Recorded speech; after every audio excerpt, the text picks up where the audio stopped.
আশহাদু আল্লাহ ইলাহা।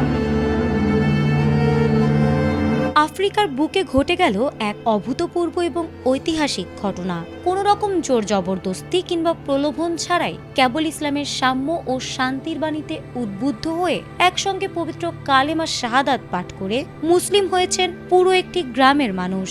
সামাজিক যোগাযোগ মাধ্যমে এই দৃশ্য ছড়িয়ে পড়ার পর তা এখন বিশ্বজুড়ে কোটি কোটি মানুষের হৃদয় ছুঁয়ে যাচ্ছে। আশহাদু আন্না। শত শত কণ্ঠের এই একক পুণ্যধ্বনি কোনো সাধারণ সমাবেশ নয়, এটি আফ্রিকার বুকে এক ঐতিহাসিক জাগরণের মুহূর্ত। পূর্ব ও দক্ষিণ আফ্রিকার তানজানিয়া এবং মালাউইর প্রত্যন্ত গ্রামীণ অঞ্চলে দেখা গেছে বিশ্বাসের এই অনন্য একাত্মতা। স্থানীয় ইসলাম প্রচারকদের কোনো জাঁকজমকপূর্ণ আয়োজন ছাড়াই কেবল ইসলামের ভ্রাতৃত্ববোধের আদর্শ দেখে মুগ্ধ হন এই সরল মানুষগুলো, যার চূড়ান্ত পরিণতিতে গ্রামের প্রধান থেকে শুরু করে সবাই এক সারিতে দাঁড়িয়ে নিজেদের পূর্ণ বিশ্বাস ত্যাগ করে সামিল হন ইসলামের সুশীতল ছায়াতলে। এক বিকেলে একসাথে 750-ও বেশি মানুষের ইসলাম গ্রহণ এক নজিরবিহীন ঘটনা। ভাইরাল ভিডিওতে দেখা যায় নতুন মুসলিমদের আনন্দ অশ্রু এবং একে অপরকে জড়িয়ে ধরার দৃশ্য। ইসলাম গ্রহণের পরপরই ঘটে আর এক ঐতিহাসিক দৃশ্য। গ্রামের মানুষ তাদের নিজেদের হাতে তৈরি করা বছরের পর বছর পুজো করে আসা সব দেবদেবীর মূর্তি ও পূজার স্থানগুলো নিজ হাতে ভেঙে গুঁড়িয়ে দেন।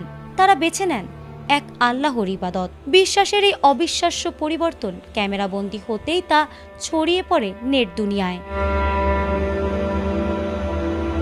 বিভিন্ন আন্তর্জাতিক মাধ্যমে ভিডিওটি আপলোড হওয়ার পরপরই তা নেট দুনিয়ায় ব্যাপক আলোড়ন সৃষ্টি করে। ইউটিউব ও ফেসবুকে কোটি কোটি ভিউয়ার্স এই দৃশ্য দেখে এটিকে এই শতাব্দীর অন্যতম বড় একটি আধ্যাত্মিক ঘটনা হিসেবে আখ্যা দিচ্ছেন।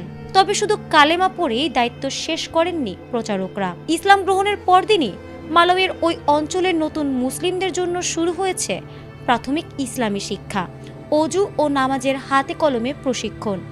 তৈরি করা হচ্ছে অস্থায়ী ইবাদতখানাও।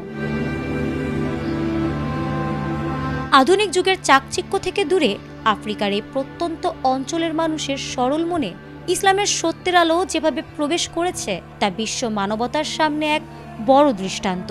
ভালোবাসার মাধ্যমে যে মানুষের মন জয় করা যায়, এই ঘটনা আবারও তা প্রমাণ করল। ফারহানা হক, ATN বাংলা।